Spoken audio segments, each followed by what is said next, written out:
From WNEP, the news station. This is 2025, a look back. Good afternoon and thanks for joining us. I'm Stacey Lang. And I'm Scott Schaefer. This is a special edition of Newswatch 16, 2025, a look back.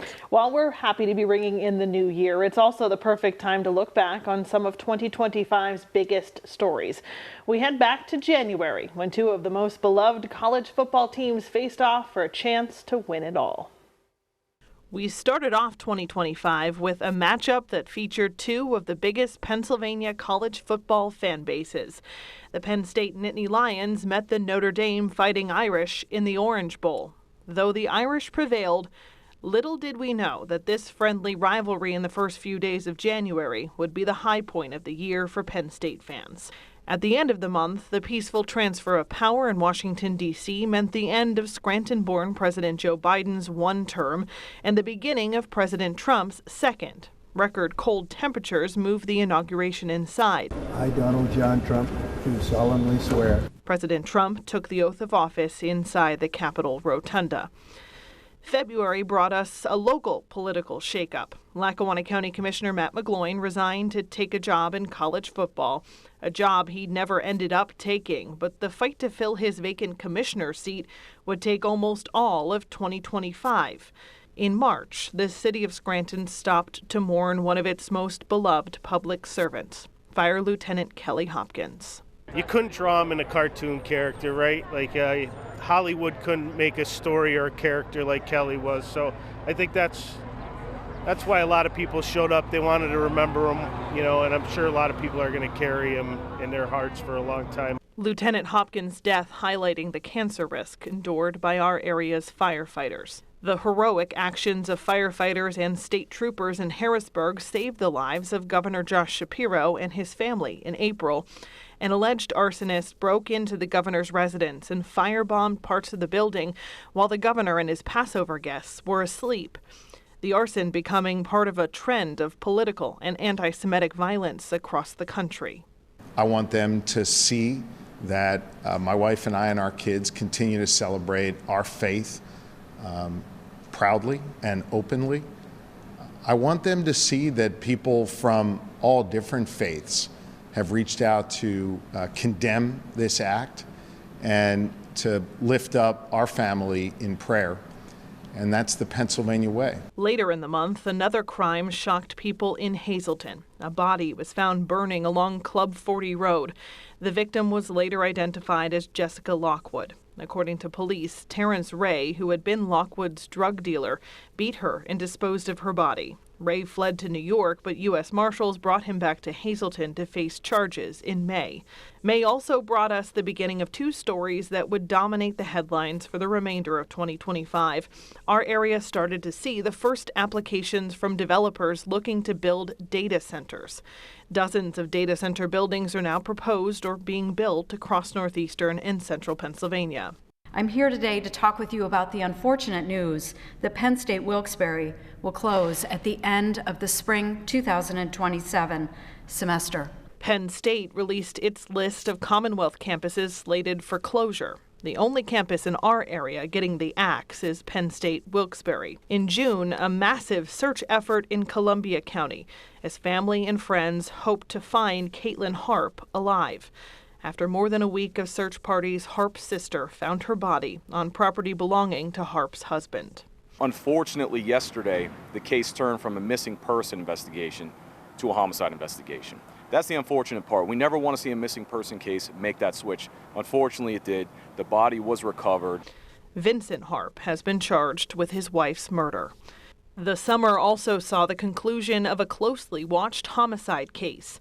Weeks before he was set to stand trial, Monroe County native Brian Koberger pled guilty to the murders of 4 University of Idaho students. How do you plead, Mr. Koberger, guilty or not guilty? Guilty. Koberger will spend the rest of his life behind bars in Idaho.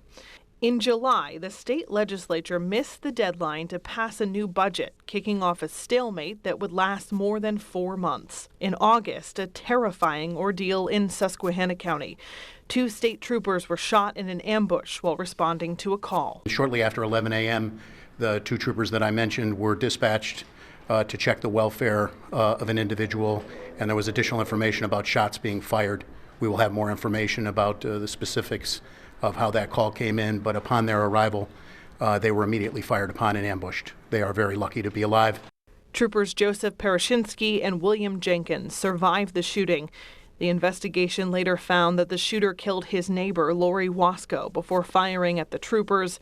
After a shootout, he was killed by police. In September, yet another case of violence against law enforcement. A public safety officer patrolling the Hideout, a gated community in the Poconos, was shot by a resident. Yeah, that's the sad thing. He's doing his job, and I don't think they ever expect anything like this to happen. It's heartbreaking to hear that that's their job. They show up to work that day, not knowing what's going to happen, but, they show up to a situation stuff, and, we're thankful to have those type of brave people there, but it really is heartbreaking to know that that was the outcome. In October, the start of the longest federal government shutdown in history. Folks in northeastern and central Pennsylvania were affected by job furloughs and delays in SNAP benefits. Communities across our area came to their aid, filling pantry shelves or offering free meals. I saw a lot on the news, and I really felt bad for people, and I thought I could probably help my own community out with this. November's general election brought some surprises and upsets and a welcome end for people in Lackawanna County. Voters elected a new county commissioner in a special election. Tom Welby will serve the remainder of Matt McGloin's term. And another welcome end, the state legislature passed its $50 billion budget, which meant school districts and many state-funded agencies could finally access the money they need. The federal government shutdown also came to an end, 43 days in total. We at Newswatch 16 welcome the end of 2025, but are ready for the news northeastern and central Pennsylvania have in store in 2026. We'll take a look at the year in politics when 2025, a look back, returns. We started 2025 with some new faces representing us in Washington, D.C. As the year progressed, so did the world of politics. 2025 began with 3 new Republicans from Pennsylvania taking the oath of office in Washington. Congressman Rob Bresnahan and Ryan McKenzie joined Senator Dave McCormick on Capitol Hill. Back home, Democrats in Lackawanna County spent 2025 fighting among themselves. It originated when County Commissioner Matt McGloin announced his sudden resignation in February after barely a year in office. It set off a wild replacement process that took months and split the party in 2. Commissioner Bill Gaughan, the remaining Democrat on the board, moved first. I'm proud to introduce my candidate to fill the vacancy, Dunmore Mayor Max Conway. But the county's Democratic Committee disagreed and put forth its own list of candidates. A panel of judges selected Brenda Sacco, who previously led the county's Department of Planning and Economic Development, before being fired by Gaughan and McGloin. Commissioner Gaughan balked and challenged the Home Rule Charter in a lawsuit. That lawsuit eventually stopped Brenda Sacco from being sworn in and opened the door for a special election in November. But just 2 weeks before the special election, the state Supreme Court stepped in, ruling that Sacco could serve as interim commissioner until a replacement could be elected. It was a year of transition in Pottsville as well. Interim Mayor Mark Atkinson was only 7 months into his tenure at City Hall when he announced he was stepping down for health reasons. I have Gulf War illness, and part of that is cardiac problems, and they started back in 2010. At the end of April, I was rehospitalized, and they found some significant changes in my heart. Ironically, Atkinson assumed the mayor's seat in late 2024 when his predecessor, Dave Clues, stepped down for health reasons too. Clues passed away in October, and the city mourned. And if anybody talks about Dave Clues, you're going to find out that he was a friend to everybody. By summer, Republicans made clear their next target was the majority on the state Supreme Court. Mailers were sent out encouraging Pennsylvanians to vote no on retaining Justices Christine Donahue, Kevin Dougherty, and David Wecht. State Democrats responded with a flurry of pro-retention ads. As summer bled into fall, the state budget remained unsigned. The stalemate reached 134 days before Democrats and Republicans in Harrisburg came to an agreement. In Washington, the government shut down for more than a month over a budget standoff, marking the longest government shutdown in history. Pennsylvania Senator John Fetterman dismayed many fellow Democrats by calling on his own party to end the dispute. It capped a head-scratching year for the senior senator, who also showed support for President Trump on several occasions. In November, a fall briefly landed Fetterman in the hospital, just the latest glitch in his recovery from a stroke in 2022. By the time the November elections rolled around, the special election in Lackawanna County was in full swing. Former state rep Tom Welby was the Democratic nominee, even though he was perceived to not be aligned with the incumbent Democrat Gaughan, who threw his support behind independent candidate Michael Cappellini. Welby won easily, leaving Gaughan's future in politics in question. In Pottsville, voters elected Republican Tom Smith to the open mayor's seat and paired him with two new GOP members of city council. But Pottsville was an outlier, as Democrats enjoyed a bounce back on Election Day. The three state Supreme Court justices were overwhelmingly retained. Democrat Paige Cognetti cruised to an easy victory for her second full term as mayor of Scranton. And she wasn't the only Scranton mayor in the news in 2025. Former Mayor David Wenzel, war hero and longtime advocate for disabled veterans, passed away in November at the age of 80. Another former Scranton mayor, Bill Courtwright, was released from federal prison after serving more than 5 years on corruption charges. But it is Cognetti making headlines now. She's already announced her candidacy for Congress. Her potential battle against first-term incumbent Rob Bresnahan promises to be one of the biggest political stories of 2026. From flash flooding to the bitter cold, Mother Nature threw it all at us this year. We'll be right back with a look at the biggest weather stories of 2025. In 2025, northeastern and central Pennsylvania saw everything from a month's worth of rain in a single day to below zero temperatures. Newswatch 16's Allie Gallo recaps this year's highs and lows. The winter of 2025 was the coldest we have seen in 10 years. Despite that, there wasn't a whole lot of snow. The first storm of the year was a few weeks into January, but we only got about 3 inches in the WNEP backyard. The bigger story that week was the cold. It was 3 degrees below zero on the morning of January 21st, then 9 below zero the next morning. Both of those days, highs were only in the teens. We ended the month of January with 5.5 inches of snow in the Scranton area. Then the rest of the winter, we didn't add much onto that. The entire month of February didn't even see 3 inches of snow total in the Scranton area. And in March, a month we have become pretty used to seeing big snowstorms here in northeastern and central PA, saw no measurable snow. After the cold but quiet winter came a very wet spring. It rained almost every day in the month of May. More than 5 inches of rain fell in 4 days here in Honesdale, causing multiple rounds of flooding. The first round damaged St. John's Church, and the Wayne Inn was evacuated. Crews were back later in the week for the second round, tackling flooding here on Vine Street. Later in the month, Party on the Patio wasn't on the patio. The concert at Mohegan, Pennsylvania, near Wilkes-Barre, was moved inside the casino for the first time in more than a decade because of the rain and because temperatures were only in the 40s. The month ended as the third wettest May on record in the Scranton area and in the top 10 in the Williamsport area at number 7. This spring, it almost seemed like it would never stop raining, especially if it was a weekend. We counted 13 wet weekends in a row from March to June, so the first totally dry weekend in 3 months was a big deal, and we stopped by Lake Wallenpaupack to see how folks were enjoying it. And just like that, a change of season came a change of the weather pattern. It was a very dry summer, too dry. The Department of Environmental Protection issued a drought watch for all of northeastern and central PA, and we visited farmers throughout the season to see how they were impacted.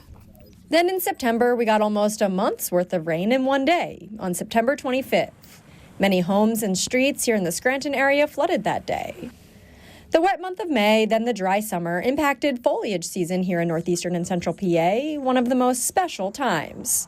Foresters with the Pennsylvania Department of Conservation and Natural Resources Bureau of Forestry said the season ran a week or two ahead of schedule, and it was a faster season. These dark splotches on the leaves took away a little bit of the peak color this year. It is a fungal disease caused by the spring's rain. That didn't stop tourism in Jim Thorpe, though. Vendors we spoke to say every year crowds get bigger and bigger, and this year was no exception. Our annual snow thrower contest came to an end on Tuesday, November 11th, Veterans Day. Chief Meteorologist Kurt Aaron and Stacey Lang measured the first inch of snow in the WNEP backyard during the noon newscast. It wasn't a whole lot of snow, only an inch or two in most spots, but it fell at just the right or wrong time to create some headaches on the road. Part of Interstate 80 in central PA was closed for a time because of a tractor-trailer crash. We heard from several viewers who were stuck on Interstate 84 in eastern PA for hours. Then on Tuesday, December 2nd, the first real winter storm of the season hit northeastern and central PA. Snow moved in during the morning and moved out by the afternoon. Schools were closed, and it seemed like anyone who could stay home did. The WNEP backyard picked up 4.2 inches of snow that day, and then behind the storm came the bitter cold. The year is ending with well below average temperatures pretty much every day since Thanksgiving. But as we know, a weather pattern can change in an instant, so we'll see what 2026 has in store. Allie Gallo, Newswatch 16. A year's worth of travels on the Pennsylvania Road. When 2025, a look back returns. Every week, Newswatch 16's John Meyer finds a special place or person to visit on the Pennsylvania Road. Here's a look at where his journeys led him in 2025.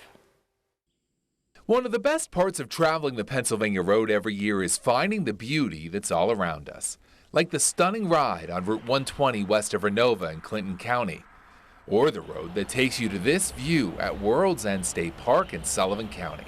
So many unique aspects to our Keystone State countryside. Well, welcome to the Ice Mine, everybody. My name's Cameron. I'll be your guys' tour guide. The Countersport Ice Mine certainly was our most unique stop this year, a hole in the side of a Potter County mountain that for some reason creates ice in the middle of summer. A lot of it. Can you feel it, guys? Yeah, it's definitely chilly. The Meyer family visited on an 85-degree day in July, and icicles were still forming. Whoa. Oh my gosh. Look at all this. The Pennsylvania Road introduces me to many great people and their fascinating collections. Ed Botsford gathers all things cast iron near Berwick. Nelson Creasy collects old Hudsons near Bloomsburg, all of them 70-plus years old, all of them still running. That red one right there, we drove that to Salt Lake City. The Pennsylvania Road can be very tasty. We learned the process of making apple cider at Brace's Orchard in Luzerne County's Back Mountain and learned a lesson in family farming. In 3 years, we'll be 200 years old, a family farm, and I'm the 8th. My son is the 9th generation. At Maple Hill Farms near Lake Ariel, Roger Bell showed us how to make maple syrup on a big scale. It can be fun, it can be aggravating, it can be everything. We tasted the legendary pie at Bingham's Restaurant in Susquehanna County, a daughter carrying on her dad's legacy after he passed away. To think about these people not being a part of my life wasn't possible. Speaking of carrying on a legacy, this is all original, built in 1895, and this is one of the features that everybody loves about the mansion. The Pennsylvania Road is filled with history, like Denise and John Ebersol restoring the Metcalf Mansion in Tunkhannock. In Dalton, the walls were exposed during a project at the Dewitt Center, revealing it was once an energy station for the trolley system. They come in and they just saw the front with the new renovation and they're like, what was this place? You lead the way. A simple stroll may have been my favorite story of the year. So how many miles do you usually do a day? Anywhere from 2 to 5, 6. I got 6 yesterday, but I did that purposely so I could tell you. 103-year-old World War II veteran Harold Gary recorded 136 miles walked in March, an inspiration for so many reasons, and an example of the many things making Pennsylvania special and the job to explore it so amazing. John Meyer, Newswatch 16 on the Pennsylvania Road. 2025, a look back. We'll be right back. Thanks so much for joining us for our look back and all the biggest stories of 2025. From all of us here at Newswatch 16, we are honored to tell your stories each and every day. We wish you a happy new year as you gather with family and friends to celebrate. Don't forget Newswatch 16, we're always on at WNEP+. You can download the app on your TV and Watch us for free. Have a great day, everyone.